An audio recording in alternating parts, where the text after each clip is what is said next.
বর্তমানে ইলিশ ভোজনের জন্য জনপ্রিয় একটি স্থান মাওয়া ফেরীঘাট। এই ঘাটের পাড়ে আছে বেশ কিছু খাবারের হোটেল। দেশের বিভিন্ন স্থান থেকে ইলিশ খাওয়ার জন্য প্রতিনিয়ত সেখানে ভিড় করেন পর্যটকরা। সেখানে ইলিশ ছাড়াও অনেক বাহারি প্রজাতির তাজা মাছ পাওয়া যায়। মাওয়ার এই ফেরীঘাট সবসময় মেতে থাকে মেলার আমেজে। যুগ যুগ ধরে এই মাওয়া ঘাটের ইলিশের চাহিদা সর্বোচ্চ। দেশের বিভিন্ন অঞ্চল থেকে এখানে ইলিশ খেতে আসেন ভোজন রসিকরা। এই বিশাল চাহিদা পূরণে মাওয়া ঘাটের পাড়ে গড়ে উঠেছে ছোট বড় হোটেল। মাওয়া ঘাটের ইলিশের দোকানে ফ্রিজ ভর্তি করে রাখা হয় ইলিশ দিয়ে। পছন্দমতো ক্রেতারা আস্ত ইলিশ কিনতে পারেন, কিংবা পিস হিসেবেও খেতে পারেন। তবে কয়েকজন মিলে আস্ত ইলিশ কিনে খাওয়াই লাভজনক। ইলিশ কেনা হয়ে গেলে দোকানের পক্ষ থেকেই সুন্দর করে মাছ কেটে প্রয়োজন অনুযায়ী টুকরো করে দিবে। তারপর খাঁটি সরিষার তেল আর বেগুন দিয়ে চোখের সামনে ভাজা হয়। ইলিশ ভাজা হয়ে আসলে একপাশে শুরু হয় ইলিশের লেজ দিয়ে ভর্তা তৈরি।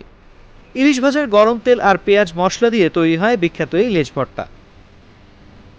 খাবার আগে ইলিশের ফেনা ওঠা গরম তেল আর শুকনো মরিচ দিয়ে ভাত মেখে খেতে ভুলবেন না। ইলিশ ভাজা 100 থেকে 120 টাকা সাইজ ভেদে, ভাত 20 টাকার সাথে শুকনো মরিচ ফ্রি। বেগুন ভাজা নিলে প্রতি পিস গুনতে হবে 30 টাকা। এছাড়া মাওয়া ঘাটে আছে খণ্ড খণ্ড মাছের বাজার।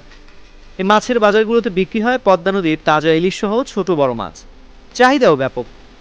যদি জেলেদের কাছ থেকে তাজা মাছ কিনে খেতে চান, তবে আপনাকে মাওয়া পৌঁছাতে হবে সকাল 9টার মধ্যে। গুলিস্তান বা যাত্রাবাড়ি থেকে বাসে মাওয়া ঘাটে যেতে পারবেন, ভাড়া নেবে 70 টাকা। মিরপুর 10 ফার্মগেট শাহবাগ থেকে যেতে পারবেন স্বাধীন পরিবহনে। সেই সাথে গুলিস্তান থেকে পাবেন বিআরটিসি এসি বাসও।